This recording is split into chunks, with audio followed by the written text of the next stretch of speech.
Hello everyone. Welcome to English with Dev Krishna. Today our topic is direct and indirect speech, which most of you must be knowing as narration as well. This is a very simple chapter, yet there is an ongoing confusion about it all the time. You must be starting this chapter most probably in class 7 or 8, and then it extends all up to your class 12. And this particular chapter is also in the syllabus, English syllabus of most of the college degrees. I will be dividing this particular topic today into 3 parts. First part will be dealing with the changes in tense.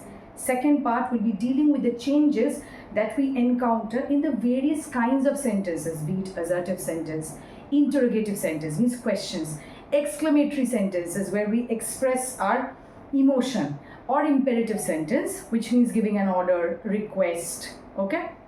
And third part will be dealing with the changes that take place in place and time, okay? So we won't rush, we'll go easy, okay? And if you are unable to follow, if you have any doubts, please feel free to comment in the comment section, okay? Now, what is direct and indirect speech? We won't go by any definition. Let's put it in plain and simple words. Direct speech is the actual words that come out of the mouth of the speaker. Here, Ria said, I love fruits. So, Ria is the speaker, okay? And this is her original speech that has come out of her mouth, okay? The moment someone else has heard it, say, someone else means maybe her friend, her mother, her teacher, whatever it is, and they go and tell this to somebody what Ria had said, then they are basically reporting what she had said. So in that case, it could be Ria said that she loved fruits. Okay, now I will show you the changes that take place. There is nothing to remember, no mugging up, no rote learning, just simple logic. Here the tense is I love fruits. The tense is simple present. She loves fruits, okay? But the moment someone else goes and says it, there is a sudden change that Ria said that I becomes she. So there is a change in pronouns, and love becomes loved, fruits. Why past tense? Because when she had said I love fruits, that time has already gone, done. So just remember, simple present will change to simple past. Okay, clear? Next, Riti said, okay, another thing I just missed it. The punctuation is extremely important. Especially, I know at least in ICSE paper, if your answer is correct, but your punctuation marking is incorrect, the entire answer goes wrong. There is no part marking. I'm sorry to say that. It goes completely wrong, because if you say Ria said comma, the speech that has come out of her mouth is within inverted comma, including the full stop or the question mark or the exclamation mark. That does not step out of the close inverted comma. Why? Simple logic. The part that has come out of her mouth should be within inverted commas. So the full stop should not be under the inverted comma or beyond it. No, it should be inside the inverted comma. Okay? The moment we report it, the moment we use that indirect speech, this goes off. So don't write Ria said that and then put inverted comma. It's all silly. No. Now someone else is saying that. It's no more their original quote. Clear? Next. Riti said I ate rice. Ate is simple past. Now you will say, ma'am, from simple present we do it. We change it to simple past. What about simple past? Just go one step back. It's past perfect. In your day-to-day English also, say somebody has said, I ate rice. You will not go and say that, okay, that lady said I ate rice. That's wrong English. You will say that lady said that she had eaten rice. Here Riti said I ate rice. That's her original speech that came out of her mouth. But the moment I go and say this to someone, I will say Riti said that she, I becomes she, pronouns change. Ate will become had eaten rice. Done. So if it is already simple past within the inverted comma, past perfect. Okay. Rashi said, I am eating now. This is what present continuous. I am eating. Focus on the tense. Am eating. Now, the moment I change it into indirect speech, or I go and say it to someone else, I will say Rashi said that. That will be coming. Okay. She was, am means is. But we don't say I is eating, we say I am eating, but obvious. Am will change to was eating, then. Now becomes then because that moment is gone. Clear? So that changes to present to past continuous. Pranali said, Manya was playing with me yesterday. Now you will say, ma'am, this is already past continuous. Again, same logic, like simple past. Simple past changes to past perfect. So past continuous will be changing to past perfect continuous. So it will be, Pranali said that Manya had been playing with her the day before. So here past continuous changes to past perfect continuous. Clear? Now, if I say, Prisha said, the students have gone home. Which tense is this? Have gone is present perfect. Present perfect, just a brief recapitulation, is some work that has just recently been completed, not that past. Not that past that you can consider it as a simple past tense. Just now, just recent times, in the work has been completed in the recent time. So you can't place it in the past category. It is present perfect. In that case, simple. Have will change to had. So Prisha said that the students had gone home. It's that simple. So present perfect to past perfect. Next, Akira said, I have been baking since morning. Again, a brief recapitulation. What is present perfect continuous? Something that you start in the past, but then you continue to the present. That the process has not yet completed. It started somewhere in the past, but it's still continuing, and it is generally followed by the word since. Remember this. So in that case, we will change it to Akira said that she had been baking since morning. So present perfect continuous simply changes to past perfect continuous. Very simple. Arav said, my parents will go to the party. So it will become Arav said that his parents, because the pronoun will change. It is Arav's parents. So it will become his parents the moment I report it to someone. So it will be Arav said that his parents would go to the party, because will be changing to would. If it was shall, it would change to should. I shall do it. If I say I said, I shall do it. So it will be I said that I should do it. Okay. In case it was my parents will be going to the party, simple. His parents would be going to the party. It's that simple. Okay. The most important part, the exceptions, where the previous set of rules doesn't apply. Very simple. Yaju says, India will win the series. What's the difference here? Here the reporting verb is in present tense. The moment, let's fix it here, register it here forever. The moment the reporting verb is in present tense or future tense, generally you will get questions where the reporting verb is in past tense, said. Okay, that is very like the common type. In case they throw a googly kind of a question where the reporting verb is present tense or future tense, remember, there will be no change in the tense. So whatever tense is inside the inverted comma remains unchanged. I've written it here. No change in tense when reporting verb is in present tense or future tense. Yaju says India will win the series. Yaju says that India will win the series. Khushi will say, I am a champion. Khushi will say that she is a champion. Only change is that the word that comes and the pronouns change. That's it. Apart from that, if it was whatever it was, if it was past tense, present tense, future tense, that tense won't change. Am means is only, right? But we never say I is a champion. We always say I am a champion. So that remains unchanged. Another exception. Keshav said the sun rises in the east. This is a universal fact. You cannot say the sun rose in the east. No, it's happening every day and it will happen. It will function in that same process. So it will be Keshav said that the sun rises in the east. And this applies when there is a universal truth or a scientific or geographical fact. Okay? We come to the second part, the types of sentences. First type, assertive sentence. Assertive sentence also mean a statement or a declaration. Like, I love ice creams. I love playing football. She is hardworking. She is going to the market. It's like plain and simple. Okay? If I have a sentence like this, Kavya said to me, I will work hard. That said to will change to told. There are many people who will write Kavya told to me. Doesn't make any sense. Said to will convert to told. Don't add to with told. Doesn't make any sense. So it will be Kavya told me that she would work hard. Now your question might be, ma'am, what if it was simply said? Yeah, simple. Kavya said I will work hard.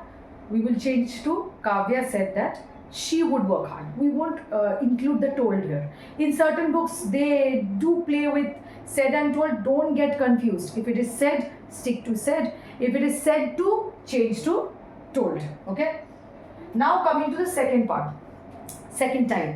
Interrogative questions, where there are two varieties. Don't get confused. It's very simple. You'll be able to understand. Anvesha said to me, where are you going? Now, of course, I will be knowing where I am going, right? So here, Anvesha asked me where I was going. Simple. Because, or Anvesha said, what is your name? So Anvesha asked me my name. If you notice, I have not written the word that. The moment you put that in an interrogative sentence, it's wrong. Some people also include the question mark in the indirect speech. No, because it is not the direct speech, it is not the original quote. The original quote is done, already spoken by the speaker, which included the question mark. The moment someone else goes and says it, you cannot put the question mark anymore. Okay? Now, Tara said, do you know the way? Now, what's the difference? Anvesha said, where are you going? Of course I know where I'm going, right? There's no doubt about it. But do you know the way? I may or may not know the way. So in that case, Tara asked if I knew the way. Why the question? Why the word if comes? Because there is a chance, there is a probability I may or may not know the way. So if or whether, any of the two. So you can write Tara asked if I knew the way. In both these situations, like plain and simple, in interrogative questions, you will not put the word that. Okay? To the exclamatory sentences. First of all, what are exclamatory sentences? Which express a feeling, an emotion, be it happiness, admiration, sadness, regret, anger, and it is always followed by an exclamation mark. Always remember, just a tip, whenever you start a sentence, immediately after an exclamation mark, the sentence always starts with a capital letter. Okay, so if you write W in a small letter, it is wrong. Now, she said, hooray, we have won the match. So what is she expressing? Joy. So you can write, she exclaimed. You have to write the word exclaimed. She exclaimed joyfully, or she exclaimed with joy that they had won the match. Okay. Vanny said, oh no, I am late. So she's regretting. So it will be Vanny exclaimed with regret that she was late. Simple am changes to was. He said to his son, may God bless you. Now there is a point here. Whenever you have the word God in the sentence, even if it is an exclamation mark, stick to the word prayed. He prayed that God might bless him. May changes to might. And she said, alas, the actor is no more. So here what is she expressing? Sadness, sorrow. So we can write she exclaimed sorrowfully, or put it simply, she exclaimed sadly that the actor was no more. I would like to give you another example.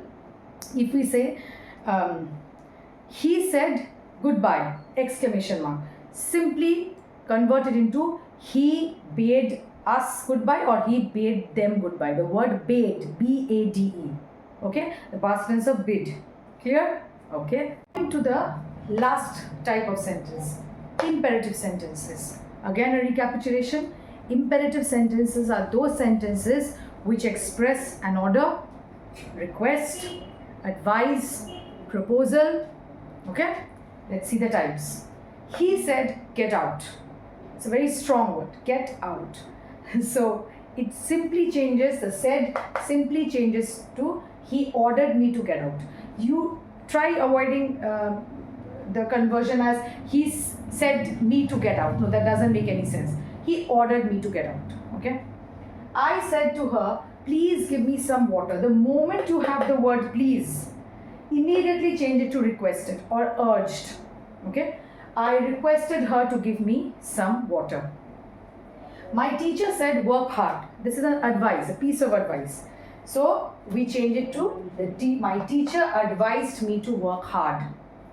Father said do not play with fire. So it's not sort of an advice, it's sort of a like prevention. It's sort of a forbidding. So Father forbade me from playing with fire. And you should always remember, the moment you use the word forbade or prevent, it is always followed with the word from. So Father forbade me from playing with fire. Arohi said, let us go out. The moment the word let is there, it is, what is it? It's a proposal or a suggestion to do something. So it will change to Arohi suggested us to go out. I'll give you another example. She said, let us start a business. So we can change it to she proposed or she suggested us to start a business. Okay? Coming to the last part, the changes in time and place. I'll give you small examples with each type. Okay? If it is in the direct speech, if I have, she said, do it now. It will be, she said to do it then. Okay? Here. She said, do it here. She said to do it there. Today. I said, I will complete my work today. I said that I would complete my work that day. Yesterday. He said, I have done my work yesterday. He said that he had done his work the previous day or the last day. Okay, whatever suits you. I said, do this right now. I said to do that right then. Why this becomes that and now becomes then. Next, these. He said, these mangoes are ripe. He said that those mangoes were ripe. Okay? Tomorrow. I said, I will complete my work tomorrow. Same thing. I said that I would do my work the next day or the following day. Tonight.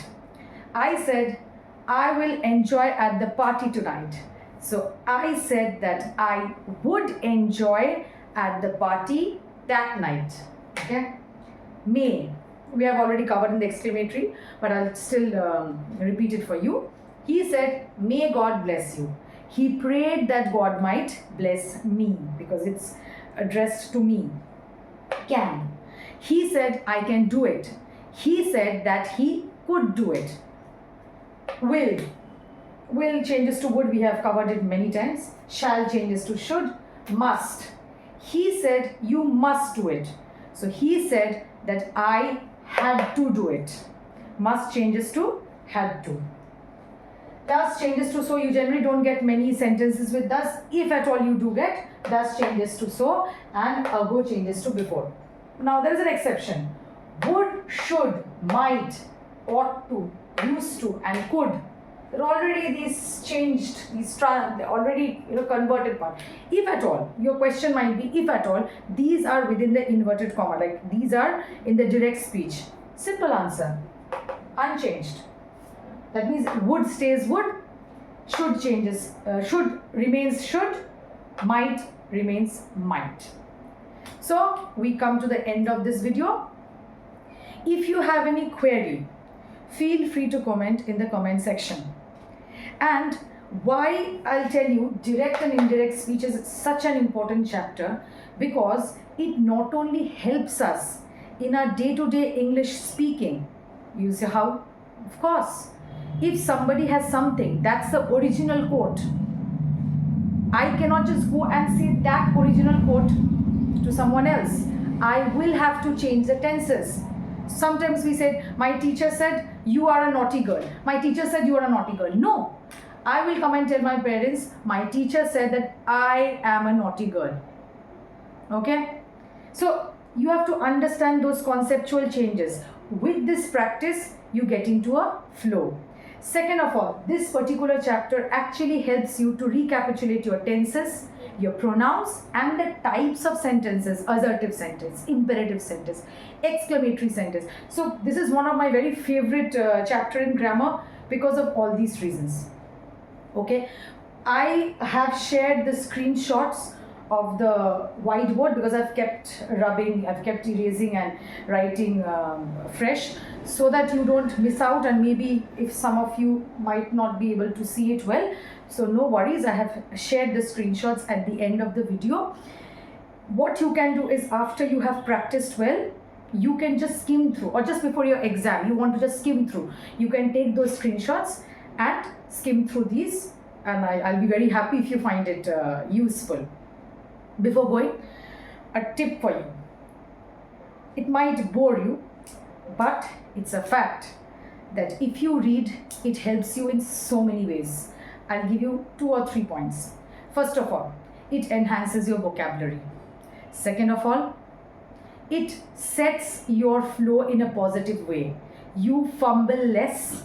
You are able to at least speak proper grammatically correct sentences, even if it is in short sentences. And number 3, the most important point, it transports you to a different world. If you are depressed, if you are sad, you had a fight with your friends, you had a heartbreak, which most teenagers nowadays have, instead of focusing elsewhere, take out a book and read, because it is healing. For a moment, it is sort of an escape mechanism, but a positive escape mechanism. It shifts you, transfers you mentally into a different world, and you find when people actually, they don't live up to your expectation, go back to those characters.